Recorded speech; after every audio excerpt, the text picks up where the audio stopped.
আসসালামু আলাইকুম রহমতুল্লাহ বরকাতুহু।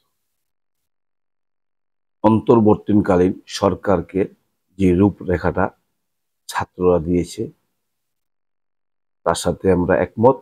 একজন প্রবাসী হিসাবে আমি হতাশ। কেননা আপনারা যেই রূপরেখা 12 দফার যে একটা প্রস্তাবনা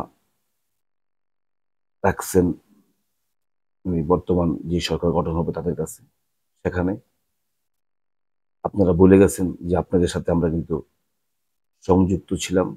আপনাদের সকল আন্দোলনের ক্ষেত্রে আমরা আপনাদের পাশে, আপনাদের পিছনে শক্ত প্রাচীরের মতন দাঁড়িয়েছিলাম।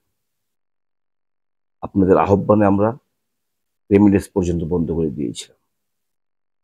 আপনারা যখন কোটা সংস্কারের আন্দোলনে রাজপথে নেমে এসেছেন, তখনও আমরা আপনাদেরকে সাপোর্ট দিয়েছি, আপনাদের পাশে ছিলাম। যখন আপনারা 9 দফা দাবি নিয়ে রাজপথে আসছেন, তখনও আমরা প্রবাসীরা আপনাদের পাশে ছিলাম। যখন আপনারা 1 দফা দাবি নিয়ে রাজপথে আসলেন, তখনও আমরা আপনাদের পাশে ছিলাম। আপনাদের আহ্বানে আমরা রেমিডেন্স বন্ধ করে দিয়েছি। হাজারো লাখো প্রবাসী, 1,30,00,000 থেকে 35 লক্ষ প্রবাসী, শিক্ষক শিক্ষিকা সমাজ আমাদেরকে রেমিডেন্স বন্ধ করার জন্য আহ্বান করেছে। আহ্বান করেছে সরকারের উদ্যোস্ত অবসরপ্রাপ্ত কর্মকর্তা, রাজনৈতিক ব্যক্তিত্ব, সবাই আমাদেরকে তখন স্মরণ করেছেন। আজ যখন দেশ স্বৈরাচার মুক্ত স্বাধীন বাংলাদেশ, তখন আপনারা আমাদেরকে বলে গেলেন। আমরা প্রবাসীরা নানানভাবে হয়রানি হয়ে থাকি, সেটা এয়ারপোর্টে হোক কিংবা বিভিন্ন সেবামূলক কাজগুলোতে, যেখানে পাসপোর্ট হয় বা বাংলাদেশের যেই প্রতিনিধি আছে বিভিন্ন দেশে, সেই সমস্ত অফিসে গেলে আমরা অনেকভাবে নানানভাবে হেনস্থ হই।